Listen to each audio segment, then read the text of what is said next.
Good morning, I'm Doug Self, Pastor Emeritus here at the Orchard, and today is Wednesday of Holy Week, or Passover Week. We're going to start our study today in chapter 24 of Matthew, where Jesus and the disciples were leaving the temple after they had talked about the Pharisees yesterday, and the disciples said, look at the beautiful building, called his attention to it, and Jesus said, do you see all these things? I tell you the truth, not one stone will be left on another. Every one will be thrown down. This must have been startling to the disciples. The temple was a majestic, beautiful building.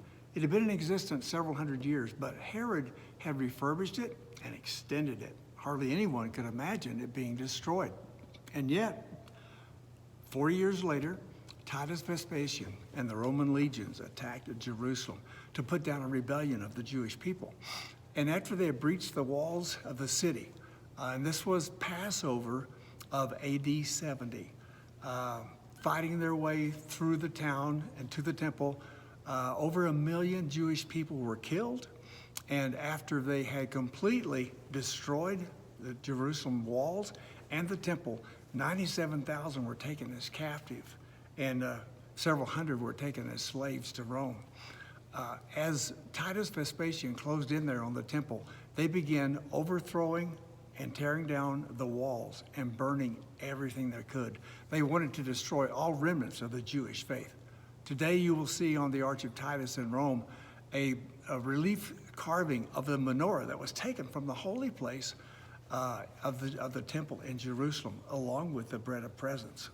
And after they had discussed this, and Jesus predicted this, that would happen in 70 AD, they were at the Mount of Olives. And while there, the disciples said, tell us when this will happen. What will be the sign of your coming, and what will be the sign of the end of the age? And Jesus, first of all, says, hey, watch out, there'll be a lot of rumors about my coming back. He had told them he would go and prepare a place for them and come back for them. And then in verse 15, he gives them a sign of when his second coming is approaching. When you see standing in the holy place, the abomination that causes desolation, spoken of through the prophet of Daniel, that's the sign that the days are coming for my return. Now, Daniel in chapter 9 had prophesied what he called the Abomination of Desolation. The first instance of this took place in 168 BC when Antiochus Epiphanes had come to Jerusalem and overpowered the resistance there, and he entered the Holy of Holies and set up an altar to Zeus. That was considered the Abomination of Desolation. Interestingly, when Daniel wrote this, there was no temple in Jerusalem. He was foreseeing not only its construction, but seeing this desecration of the temple. But there is another yet to come. And Paul writes about this in 2 Thessalonians 2:4. And he says that the coming of the Antichrist will exalt himself, and he will set himself up in God's temple, proclaiming himself to be God. This is also alluded to in Revelation chapter 13, which you understand is kind of the middle of the Revelations. There is a problem here. For hundreds of years, there was no temple. It was destroyed in 70 AD. And so when could this sign happen? When could there be a temple? So there again could be an abomination of desolation by the Antichrist. Well, the world was watching on May 14th, 1948, when the nation of Israel was born in the Middle East against all opposition. All of those writers and scholars who have been studying and presenting before then were shocked at the nation of Israel rising again. And I remember it was in the 1967 Six-Day War. I was working with the church, leading through some services, and there was an older gentleman there after the Jewish people, the Israeli army, retook part of Jerusalem that included part of the temple area.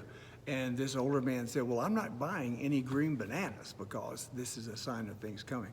And so we are in a time when the fulfillment of Jesus' prophecy could very well take place. And then Jesus goes on to tell about his actual return. He says, at that time, the sign of the Son of Man will appear in the sky.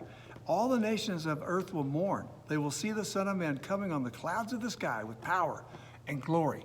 He will send his angels in a loud trumpet call. They will gather his elect from the four winds, from one end of heavens to the others. And so Jesus indicates here and goes on to describe later in the chapter that his second coming will happen suddenly. No one knows the days, not even the angels, only the Father.